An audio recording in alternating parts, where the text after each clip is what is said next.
So how can you do a group call on Android? Let me explain the way that you could achieve this. So if this is your first time in here on this channel, definitely subscribe for more tips so you never miss anything. Okay, so you have to use some sort of user interface, some sort of app to connect multiple people because the built-in phone app is like the regular phone over your carrier where you can type in one person and actually call them, right? No problem. But in order to call in a group, you have to have some sort of app available.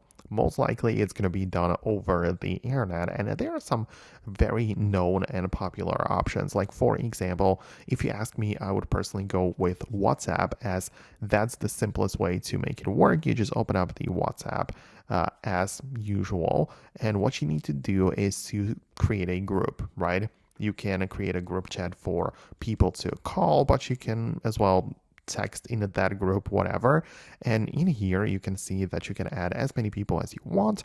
The good thing about WhatsApp is that people who use WhatsApp just sign in with their phone number, so they don't need to have like a social media account or anything like that. And in here, once you have added all of the people in here, just tap on the call icon and you can do a group voice call or a group video call. And that's essentially it.